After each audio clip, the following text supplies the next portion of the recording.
ओम श्री गणेशाय नमः। आइए आज आप सब सुनेंगे जीवित पुत्रिका दैत्य की कथा। एक बार नैमिषारण्य के निवासी ऋषियों ने संसार के कल्याणार्थ श्री सूत जी से पूछा कि हे सूत, कराल कली काल में लोगों के बालक किस तरह दीर्घ आयु होंगे, सो कहिए।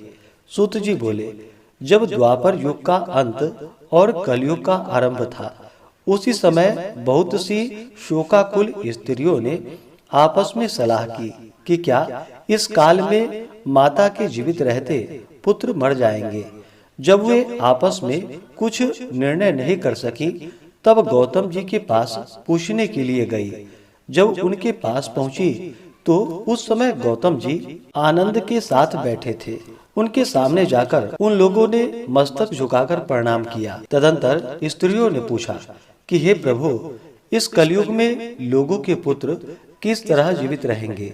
इसके लिए कोई व्रत या तप हो तो वह कृपा करके बतलाइए।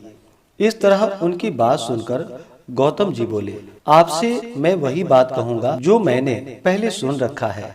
गौतम जी ने कहा, जब महाभारत युद्ध का अंत हो गया और द्रोण पुत्र अश्वत्थामा के द्वारा अपने बेटों को मरा देखकर सब पांडव बड़े दुखी हुए, तो पुत्र शोक से व्याकुल होकर द्रौपदी अपनी सखियों के साथ ब्राह्मण श्रेष्ठ धौम्य के पास गई और उसने धौम्य से कहा कि हे विपेंद्र, कौन सा उपाय करने से बच्चे दीर्घ आयु हो सकते हैं, यह आप कृपा करके ठीक ठीक कहिए।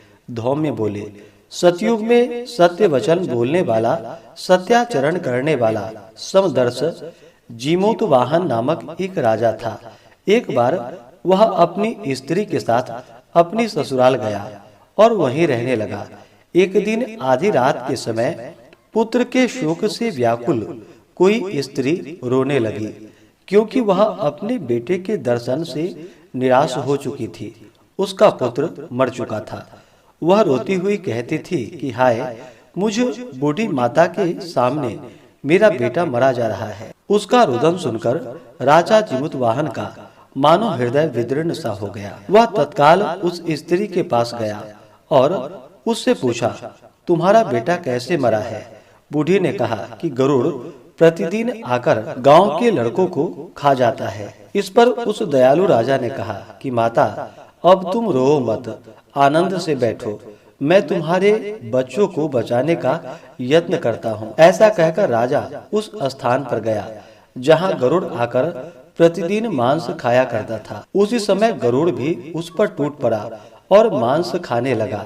जब अतिशय तेजस्वी गरुड़ ने राजा का बायां अंग खा लिया, तो झटपट राजा ने अपने दाहिने अंग फेरकर गरुड़ के सामने रख दिया। यह देखकर गरुड़ जी ने कहा, तुम कोई देवता हो, कौन हो तुम? मनुष्य तो जान नहीं पड़ते। अच्छा, अपना जन्म और कुल बतलाओ।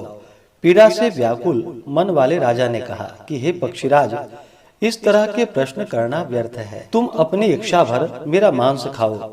यह सुनकर गरुड़ रुक गए और बड़े आदर से राजा के जन्म और कुल की बात पूछने लगे।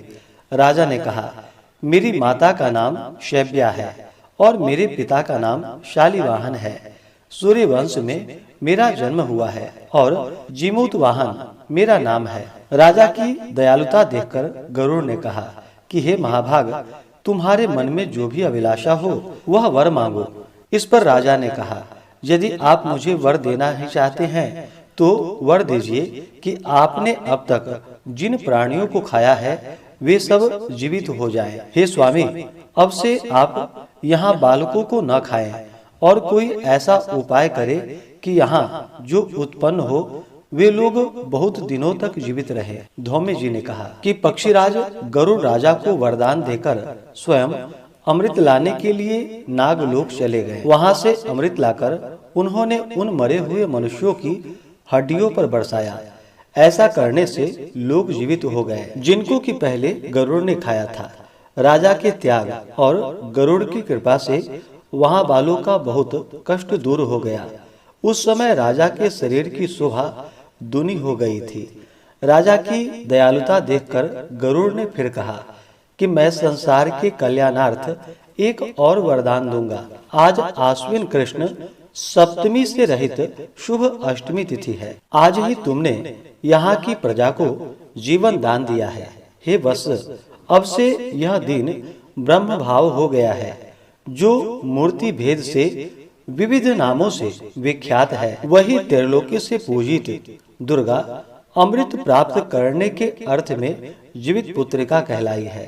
सो इस तिथि को जो स्त्रियां उस जीवित पुत्रिका की और कुश की आकृति बनाकर तुम्हारी पूजा करेंगे, तो दिनों दिन उनका सौभाग्य बढ़ेगा और वंश भी बढ़ती रहेगी।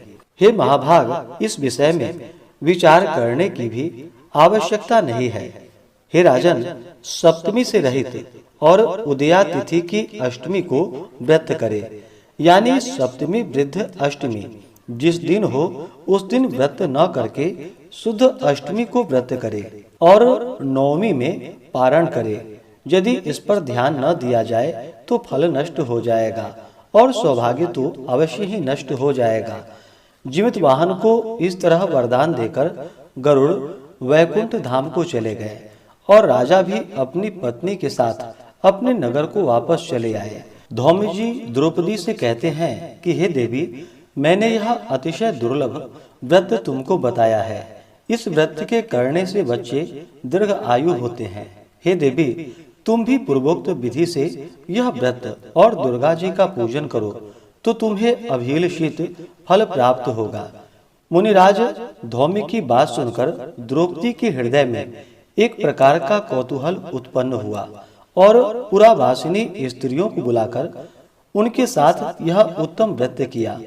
गौतम जी ने कहा कि यह व्रत और उसके प्रभाव को किसी एक चिल्ली ने सुन लिया और अपनी सखी सियारिन को बतलाया।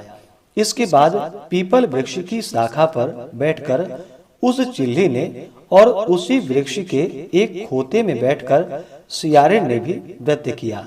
फिर वह चिल्ली किसी उत्तम ब्राह्मण के मुख से यह कथा सुन आई और पीपल के खोते में बैठी हुई अपनी सखी को सुनाया। सियारिन ने आधी कथा सुनी ही थी कि उसे भूख लग गई और वह उसी समय शव से भरे हुए शमशान में जा पहुंची। वहां उसने इच्छा भर मांस का भोजन किया और चिल्ली बिना कुछ खाए पिए रह गई और सवेरा हो गया। सवेरे वह गौशाले में गई और वहां गौ का दूध पिया। इस तरह नवमी को उसने पारण किया। कुछ दिनों के बाद वे दोनों मर गई और अयोध्या में किसी धनी व्यापारी के घर में जन्मी।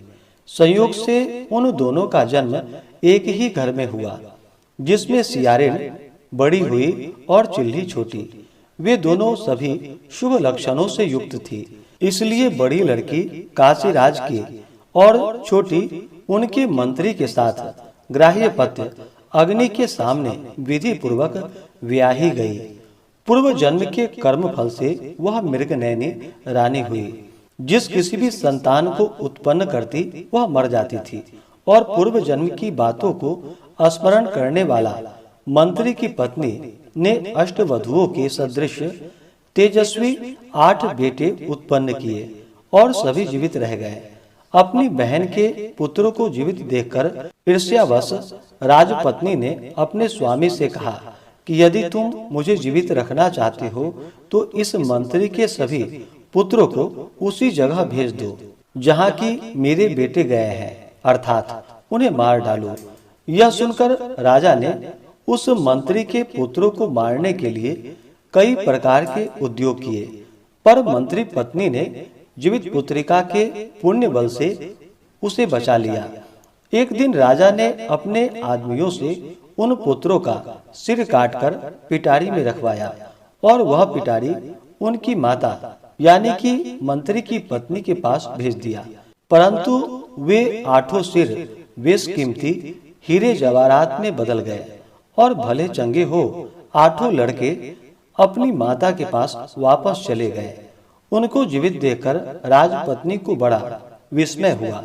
अंत में वह मंत्री की पत्नी के पास आई और उसने पूछा कि बहन, तुमने कौन सा ऐसा पुण्य किया है जिससे बार बार मारे जाने पर भी तुम्हारे बेटे नहीं मरते हैं। इस पर मंत्री की पत्नी ने कहा कि पूर्व जन्म में मैं चिल्ली थी और तुम सियारिन। हमने और तुमने साथ साथ जीवित पुत्रिका का व्रत किया था। तुमने व्रत के नियमों का भली भांति पालन नहीं किया था और मैंने किया था। इस दोष से हे बहन तुम्हारे बेटे नहीं जीते हैं। ओ राजरानी, अब तुम भी वह जीवित पुत्रिका का उत्तम व्रत को करो तो तुम्हारे बेटे भी दीर्घ आयु होंगे। मैं तुमसे सच सच कह रही हूँ। उसके कथानुसार रानी ने व्रत किया, तभी से उसके कई बेटे सुंदर और दीर्घ आयु होकर बड़े बड़े राजा हुए। सूत जी कहते हैं कि सब प्रकार का आनंद देने वाला मैंने यह दिव्य व्रत बतलाया है। स्त्रियां चिरंजीवी संतान चाहती हो तो वे विधि पूर्वक यह व्रत अवश्य करे। तो बोलिए प्रेम से राजा जीवुतवाहन की जय, जितिया माता की जय, गरुड़ देवता की जय।